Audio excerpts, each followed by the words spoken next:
د WhatsApp نمبر چینج کول غواړئ بل نمبر ته ستاسو نه سیم بک شوی تاسو چې په کوم سیم په نمبر باندې ستاسو WhatsApp اکاونټ وي که تاسو غواړئ چې هغه اکاونټ تاسو روغ پاتې شي بل موبایل بدلوئ اول په خپل هغه زوړ موبایل کې خپل د WhatsApp نمبر به موږ څنګه چینج کوو.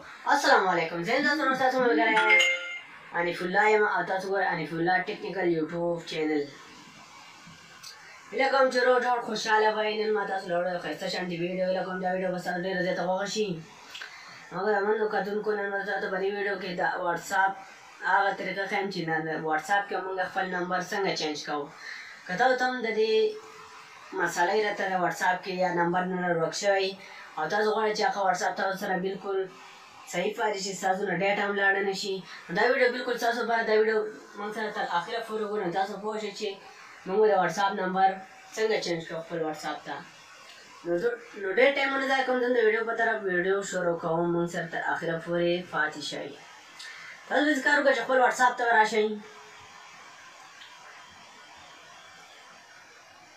کله چې تاسو خپل WhatsApp ته راشئ بل پرې ګوټ کې را درې ټاکي نه نشان تاسو یې نه په دې باندې به تاسو کلیک واخلئ. کله چې بلې تاسو کلیک واخلئ دا به وړوکی انټرفیس تاسو کولی شي بلې کې به تاسو سیټینګ آپشن باندې کلیک واخلئ. سیټینګ چې تاسو کلیک واخلئ د چابۍ نه نشان اکاونټ په دې باندې به تاسو کلیک واخلئ. کله چې بلې کې تاسو کلیک واخلئ دا داسې انټرفیس راشي ډېر دغه پرایویسي سیکیورټي ډېر دغه به تاسو ته راشي. بلې کې تاسو ته څلورم نمبر آپشن دی چینج نمبر په دې باندې به تاسو کلیک واخلئ. کله چې بلې کلیک واخلئ تاسو بیا داسې انټرفیس راشي د هغې نه پس به تاسو داسې کار وکړئ چې نیکسټ به لیکلی لاندې په دې به تاسو کلیک واخلئ. دا ودې نشان چې ورته ما کړی دی په دغه کې به تاسو کلیک واخلئ نیکسټ باندې.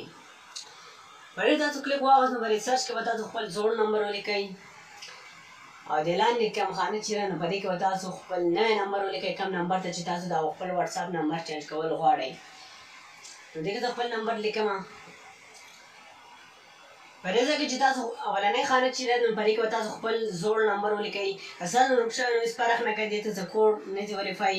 نو په دې کې به تاسو خپل د WhatsApp چې کوم نمبر هغه ولیکئ. پر لاندې دویمه خانه کې چې کوم دی نو تاسو خپل نوی نمبر ولیکئ کوم نمبر ته چې تاسو خپل WhatsApp چینج کول غواړئ. بیا هېڅ کار وکړئ لاندې په دې نیکسټ باندې به تاسو کلیک واخلئ. کله چې باندې تاسو کلیک واغسو نو تاسو ته به داسې انټرفیس راشي دواړه نمبر به تاسو په سر کې راشي تاسو ته. نو تاسو به داسې کار وکړئ چې دلته ډن مې لیکلی په دې باندې به تاسو کلیک واخلئ. دلته کله کلیک واغسو تاسو نوی کوم نمبر چې تاسو دې کې اډ کول غواړئ چینج کول غواړئ د WhatsApp ته نوی کوم نمبر هغې ته به تاسو 3 ډیجټ کوډ تاسو ته درشي SMS په ذریعه باندې چې هغه کوډ تاسو ته درغلی نو په دې ځای کې به تاسو خپل هغه کوډ ووایئ او بیا به دلته په دې ټیک نشان باندې کلیک واخلئ نو دا نمبر به تاسو سره چینج شي. نو زه خپل نمبر نه چینج کول غواړم د WhatsApp. که تاسو خپل د WhatsApp نمبر چینج کول غواړئ په دې طریقه ښه په اسانه طریقې سره چینج کولی شئ. که زموږ ویډیو ستاسو خوښه شوي نو انیف الله ټیکنیکل یوټیوب چینل سبسکرایب کړئ خواته ګنټې نشان باندې هم کلیک کړئ په حال باندې هم کلیک کړئ چې زموږ نوې ویډیو تر ټولو اول تاسو ته در ورسي. والسلام.